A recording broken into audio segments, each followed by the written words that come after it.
ante las mareas de todos los días,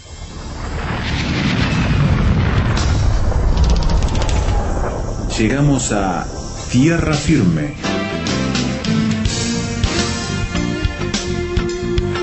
Diálogos de actualidad con Salvador de Lutri.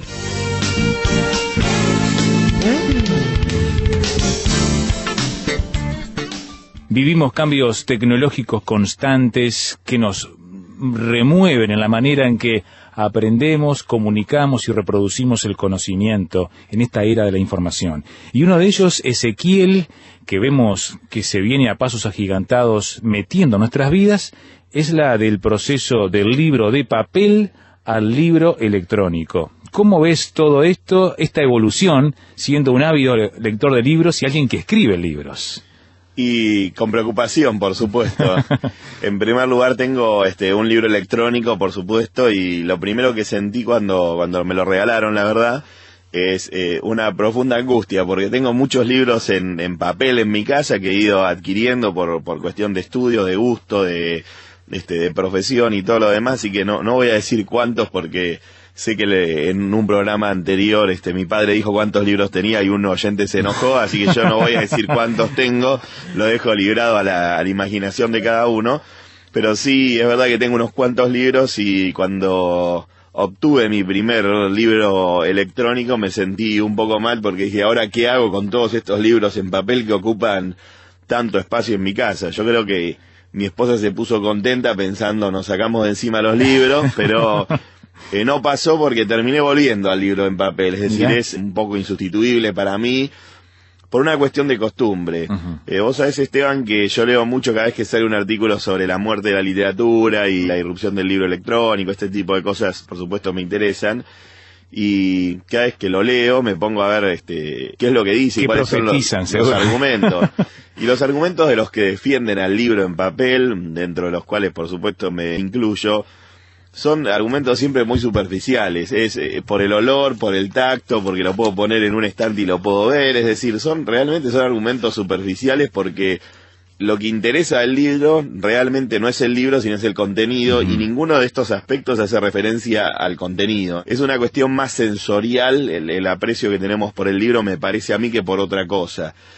Pero quiero aclararle a nuestros oyentes que esto lo digo con verdadero dolor, porque yo soy un amante del libro y creo que he sido formado dentro del mundo del libro en papel, y no me siento cómodo, creo que esta es la mejor explicación que puedo dar, no me siento cómodo todavía trabajando con un ebook, aunque reconozco la practicidad. Yo soy docente de literatura y es muy práctico para mí, en vez de llevar 10 libros, ahora llevo uno solo. Entonces esa practicidad sí le reconozco, pero la verdad es que a mí esa transición me ha costado bastante. Bueno, también lo podés marcar el libro en papel, subrayar, volver a los lugares los textos que elegiste, en fin, todo un montón de cosas que se van sumando y esos detalles que los partidarios de uno u otro tratan de subrayar constantemente, ¿no? Bueno, con respecto a lo del subrayado, el libro electrónico también permite marcar, permite hacer notas, pero no es lo mismo, no es la misma sensación, la verdad. De todas maneras, lo que yo creo que hasta ahora no se ha podido imitar en el libro electrónico, y que es para mí la principal falencia que tiene, y yo creo que de alguna manera igual lo van a solucionar, es que no se puede hojear. Es decir, no puedo pasar las hojas rápido para encontrar rápidamente lo que estoy buscando. Entiendo. A pesar de que tiene un buscador interno donde uno pone la palabra, aprieta un botón y busca todo lo demás, la búsqueda a mí me resulta engorrosa. Me resulta mucho más fácil encontrar una cita determinada en un libro físico que en un ebook, a pesar de todas las virtudes que tiene, que yo reconozco que son muchas. Y hay otra cosa que a mí particularmente me decepciona un poco del ebook, que es el diseño. A mí me gusta mucho el diseño del libro en sí como objeto, ¿no? Está el diseño de tapa, el diseño de interior, y eso en el ebook se pierde, yo diría, en un porcentaje bastante grande, en primer lugar porque la mayoría en este momento son en blanco y negro. En segundo lugar, porque como tiene una posibilidad de modificación del tamaño de letra, en realidad no hay un diseño concreto, sino que es una pantalla con letras y no mucho más que eso.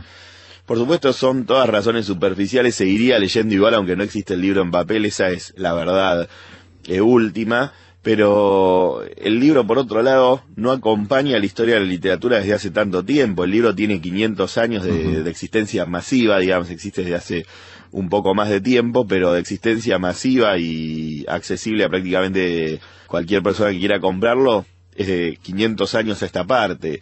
Lo que quiere decir que la literatura existe desde hace mucho más tiempo. De manera que el libro no es imprescindible para la literatura. La literatura existió antes del libro, la literatura se escribía en rollos y se escribió primero en tablillas de arcilla, y fue sobreviviendo y fue pasando por muchísimos cambios. Y creo que este es un cambio más que está sufriendo la literatura y la lectura en general.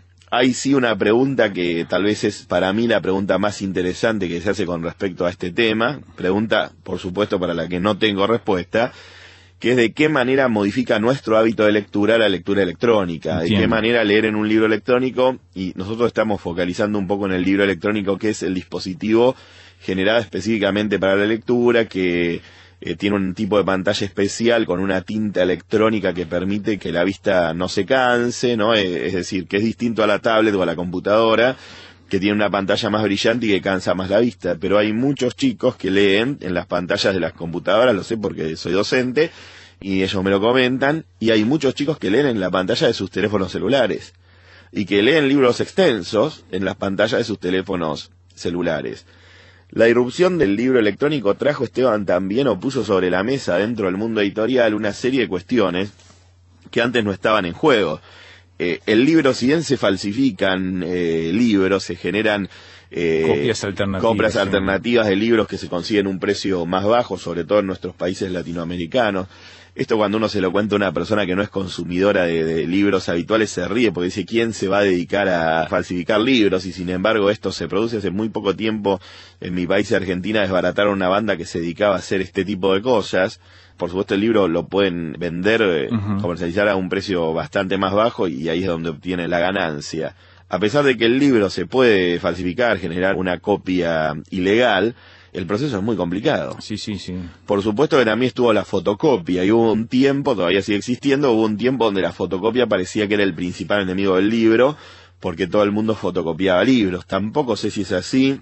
La verdad que hoy por lo menos en mi país, fotocopiar un libro sale bastante caro, de manera que la gente empieza también a tender a comprar el libro. Se hace mucho lo de el fotocopiado, se hace mucho particularmente con los libros de estudio, no sé si tanto con los libros específicamente literarios, pero el problema que tiene el libro electrónico es la facilidad que tiene el obtener una copia ilegal. Es muy similar a lo que sucedió con la música, ¿no? Es decir, la música sufrió un gran problema, no la música en sí, porque la música... La industria, exactamente, la industria que se va generando. Y la industria del disco especialmente. Del disco, exactamente, ¿no? De todas maneras, uno ve como en muy poco tiempo la industria se fue reformulando. Tal vez lo que quedó dividido de otra manera es el porcentaje que le corresponde a cada uno, pero se reformularon para poder seguir cobrándonos por acceder a determinados contenidos culturales. Y creo que con el libro va a pasar en todo caso esto mismo, es decir, que de alguna manera se va a ir reconfigurando la industria para evitar la piratería. A mí el tema de la piratería me preocupa, por supuesto, desde el punto de vista de que cuando alguien piratea algo, copia algo ilegalmente, se está vulnerando sobre todo el derecho de autor, que es el de la persona que genera el libro, que genera el texto. Creo que la piratería de libros es válida solamente cuando el libro no se puede conseguir de otra manera, entonces el único acceso que tengo es bajarlo de internet, pero después me parece que que es algo pernicioso para el último eslabón de la cadena de la edición, que es el escritor. Y por ahí, Esteban, podríamos hacer un repaso sobre qué es la cadena completa de edición y cómo empieza y por qué pasos va transcurriendo la edición de un libro. Imagino que muchos de los oyentes ya lo saben, pero tal vez hay algunos que no, o podemos aprender alguna cosa nueva sobre este proceso de edición de libros. Hacemos una pequeña pausa y nos metemos en eso entonces para entender todos estos desarrollos tecnológicos que hacen parte de nuestra vida.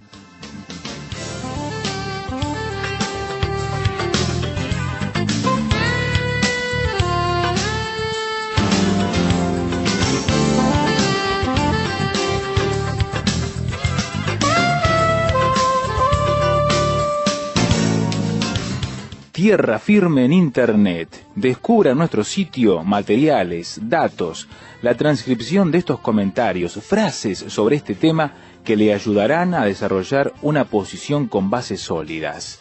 Visítenos en www.tierrafirmertm.org www.tierrafirmertm.org Tierra Firme es una producción de Radio Transmundial.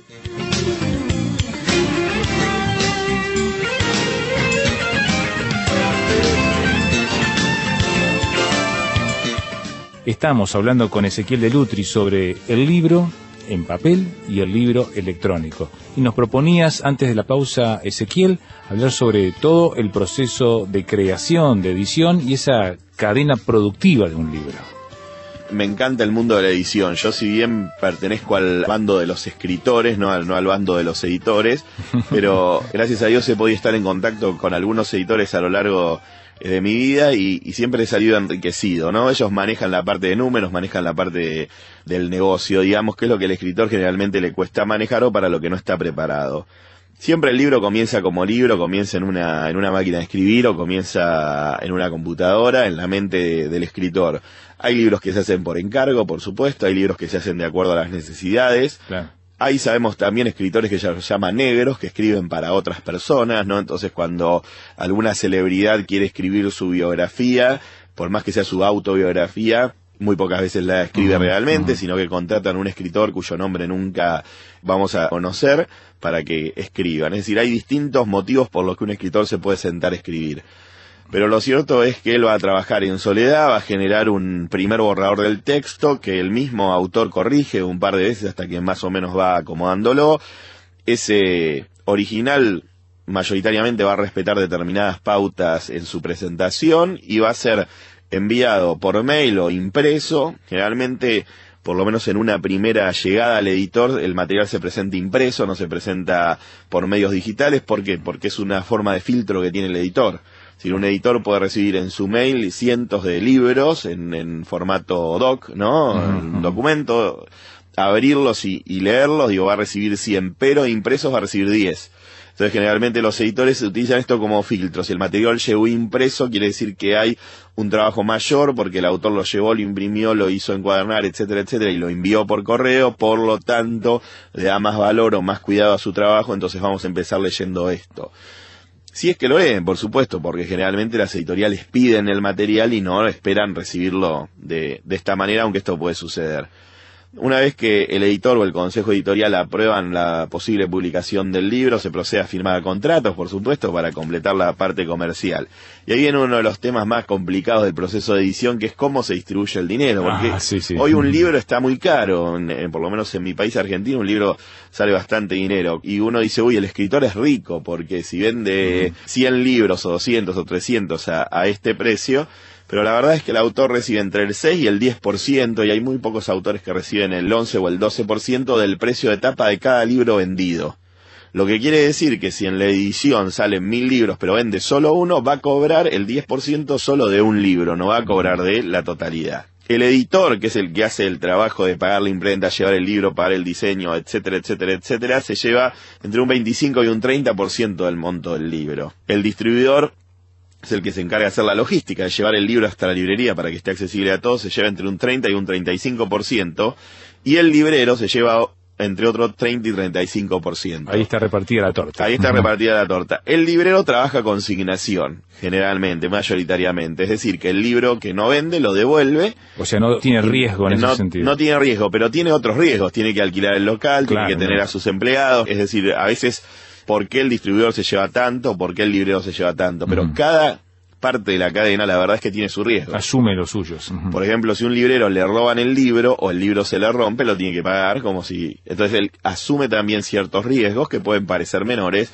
pero que hacen a la cadena del libro. En la distribución del libro electrónico, esto baja drásticamente porque los eslabones de la cadena son menores. Entonces el autor, el precio del libro es menor, pero el autor recibe entre un 30 y un 40% del precio del libro, lo que está mucho mejor. Así que para mí como escritor el libro electrónico es una solución. El problema es que todavía la gente sigue confiando más por ahora en el libro en papel que en el libro electrónico. Y por otro lado, que yo puedo tener un muy buen libro electrónico, pero tengo que tener un comprador, y conseguir el comprador es difícil. No hay que ser trágico con respecto al tema de se acabó el libro, se acabó la literatura. Sí, porque están esas visiones apocalípticas. Hace muy poco tiempo salió en el diario El País de España un artículo enunciaron la cantidad de veces que en los últimos 100 años se anunció la muerte del libro. Ah, mira, en 100 años. Pero no por cualquier persona, ¿no? Sino por gente dedicada al libro, que forma parte del mundo del libro. El primero que pronosticó la muerte del libro lo hizo en 1902. Y es raro que se haya equivocado porque es un visionario absoluto de este tipo de cosas. Fue Julio Verne. Mira. Julio Verne dijo: las novelas serán suplantadas por los diarios. Los escritores de prensa han aprendido a colorear los acontecimientos cotidianos tan bien que su lectura entregará a la posterioridad una imagen más veraz y vívida que de la novela histórica o descriptiva. Después así, ¿quiénes más se equivocaron? José Ortega y Gasset, famoso también, filósofo y pensador, también pronosticó la muerte del libro. Todavía no sucedió. En el caso de Ortega y Gasset fue en 1925. Podemos seguir mencionando muchísimos, el escritor Norman Mailer también, hay cantidad de personas que fueron diciendo la literatura está desapareciendo, la gente no lee más, pero sin embargo, cada tanto surgen esos bombazos editoriales, ¿no? Sí. Es decir, que venden cantidad, salen en los noticieros, la gente vuelve a leer, los jóvenes parece que vuelven a leer, porque sale una saga, porque sale un nuevo libro, porque sale una nueva novela, las mujeres compran sus novelas románticas, algunos varones también, por supuesto, o policiales o de terror, como decimos, estas sagas infantiles o adolescentes. Es decir, el libro continúa vivo y funcionando. Y va a continuar vivo y funcionando de una forma o de otra. La literatura va a continuar viva y funcionando, porque la literatura nace con el hombre. Cuando el hombre empieza a hablar, primero usa el lenguaje para lo práctico. Exacto. Y automáticamente surge la literatura, la necesidad de contar lo que está pasando, y a partir de que cuento lo que está pasando, la necesidad de ficcionalizar, porque empiezo a exagerar, porque necesito explicar cosas que me están pasando a mi alrededor y no tengo medios racionales para hacerlo, entonces empiezo a contar. De manera que la literatura está permanentemente alrededor nuestro. No hay que tener temor a los cambios que la tecnología produce a nuestro alrededor. ¿Qué tenemos que hacer, Esteban? Tenemos que aprovechar.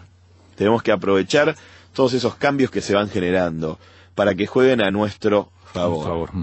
Cuando se generó la imprenta de tipos móviles, es decir, cuando a Gutenberg se le ocurrió la idea de decir, bueno, vamos a encontrar una forma que sea más rápida de imprimir la Biblia, y generó como una especie de bastidor donde iba poniendo letrita por letrita, no hecha en plomo, como si fuera un sello que él iba armando a medida para cada página, y empezó a imprimir. El primer libro que imprimió fue la Biblia. ¿Quién tuviera ahora una Biblia de Gutenberg, no? Porque sale sus buenos pesos. Bueno, Martín Lutero en la Reforma Protestante, sus ideas fueron como reguero de pólvora en toda Europa gracias a ese invento de la tecnología de la imprenta también. Exactamente, y hoy por hoy tal vez mucha gente, Esteban, este programa lo está escuchando por internet, o lo está leyendo en un libro electrónico, o lo está leyendo en la pantalla de una tablet, descargando el archivo PDF, de manera que podemos usar la tecnología para fines positivos. Exacto. Los que somos cristianos, para difundir nuestras ideas. Yo voy a decir, Esteban, lo que pienso que no hay que hacer. Yo estoy un poco cansado, pido disculpas, tal vez hay algún oyente que lo tengo como amigo en Facebook y me pone este tipo de carteles, pero con honestidad y con cariño lo voy a decir. Creo que lo que tenemos que dejar de hacer es esta utilización ingenua de los medios de comunicación, sobre todo de internet, poner un cartelito con una imagen y con un pasaje bíblico. Hay que generar contenidos elaborados, tenemos que empezar a pensar cómo elaborar un poco mejor el contenido para poder transmitirlo y para poder llegar.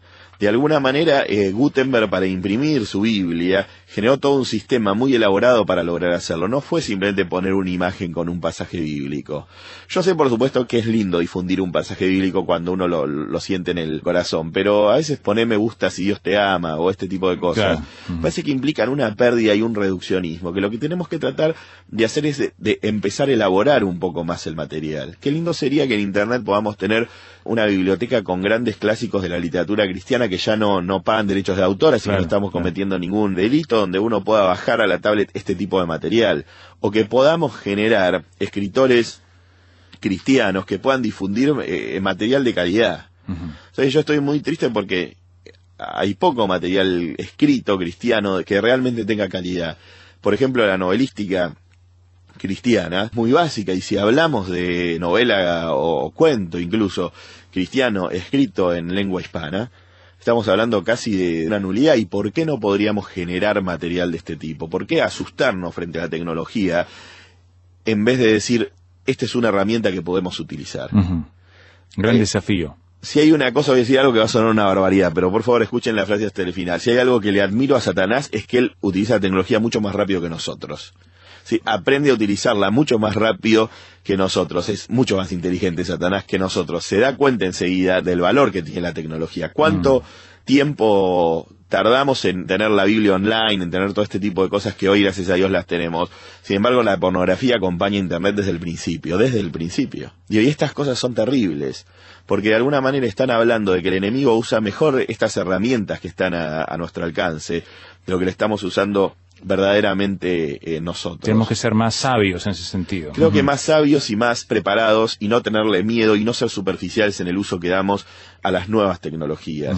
Digo, generar una plataforma, un soporte que nos permita llegar al libro electrónico a nosotros primero. Qué lindo que es la imprenta, lo que decíamos recién, la imprenta, lo primero que se imprimió fue la Biblia. En Internet, qué lindo que hubiera sido que lo primero que vamos publicando sean distintas cosas relacionadas con lo que nosotros, los cristianos, tenemos para ofrecerle a los demás. Por supuesto que hay material. O sea, hubo épocas en que los cristianos fueron pioneros. Fueron pioneros, porque... ¿Sabes por qué, Esteban? Yo siento que porque era tal la premura por las ganas de compartir, que cualquier medio era bueno para empezar a difundir. Y además porque el mensaje que consideraban más importante es lo que primero ponían en esos formatos. Exactamente, porque era el centro de su existencia. Yo siento que a veces nos fuimos alejando de esos espacios, que son espacios que tendríamos que intentar con valentía ir recuperando. Porque son espacios donde nosotros tenemos un mensaje positivo para transmitir y para trasladar a la persona que tenemos por delante. Hay muchas cosas muy buenas en Internet. ¿Qué tal si seguimos generando estas cosas? Si los cristianos nos preocupamos por generar nosotros, no solamente cosas que vengan de otros países, Latinoamérica, la gente hispanohablante, tenemos que generar nuestros propios recursos en Internet, tenemos capacidad para hacerlo y tenemos mucho para decir. Hay un mensaje que tiene que ser transmitido con calidad, sin inocencia, llegando a la profundidad de la persona que tenemos adelante, sea libro impreso, sea libro electrónico, sea Facebook, sea Internet, sea tablet. Ahí hay un campo. Ese es nuestro campo de trabajo. Ahí tenemos que atacar. Todos los que estén preparados, todos los que sientan como suyo el desafío, ese campo es el campo de batalla del mañana. El enemigo lo está manejando mejor que nosotros. Tenemos que aprender a manejarlos y a desarrollarlo de la mejor manera. ¿Cuánta gente hay que se conecta a Internet y que está buscando desesperadamente un mensaje profundo y de esperanza? Nosotros los cristianos no nos podemos callar. Un fuego, ¿no? Es decir, fuego que devora. Eso es lo que tenemos que sentir. El fuego de esa necesidad de contar lo que nos pasa, de transmitirle al otro que hay una forma distinta de ver el mundo, incluyendo la tecnología.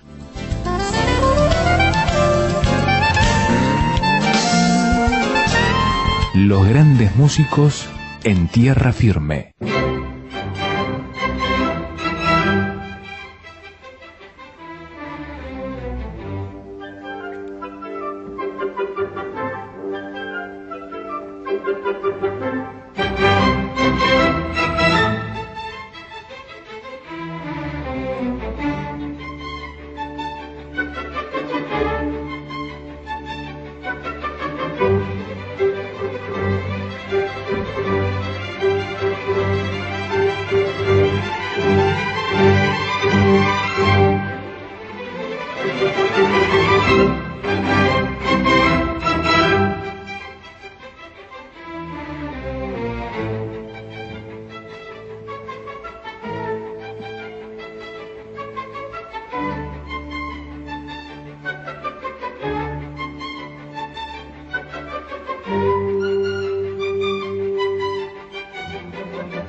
La música de Georges Bizet en Tierra Firme. Escuchábamos la sinfonía en do mayor, el primer movimiento, parte del primer movimiento que completaremos en posteriores ediciones de nuestra programación en la medida que tengamos posibilidades. Ahora sí tenemos la posibilidad que usted se ponga en contacto con nosotros y nos haga saber su opinión sobre esta tendencia y esta lucha, esta tensión entre el libro en papel o electrónico. ¿Cómo lo prefiere usted? ¿Cómo ve todo este fenómeno y tendencia? Por correo electrónico escríbanos a tierrafirme@transmundial.org. tierrafirme@transmundial.org. Encuentre los materiales de este programa también en nuestro sitio web, tierrafirmertm.org. Allí podrá escuchar el audio de este programa nuevamente, descargar el archivo MP3 que se lo regalamos y también el texto, la transcripción de la conversación con Ezequiel de Lutri. tierrafirmertm.org. Allí podrá también opinar, intercambiar posiciones con nosotros y con otros visitantes al sitio en nuestro lugar de diálogo y conversación. También allí podrá encontrar los grandes temas, las conferencias de Salvador de Lutri, artículos, noticias, actividades y mantenerse actualizado. Puede hacerlo también a través de las redes sociales. Únase a nuestro grupo en Facebook, síganos en Twitter y esté al tanto de lo que estamos haciendo cada semana. ¿De acuerdo? tierrafirmertm.org. Una carta al estilo tradicional, Tierra Firme, casilla de correo 5051, Montevideo, Uruguay. Hasta aquí nuestra conversación en el día de hoy, pero le esperamos en nuestros encuentros virtuales o por escrito o como usted quiera, y también en este micrófono, la próxima ocasión en que anunciemos una vez más. Tierra Firme.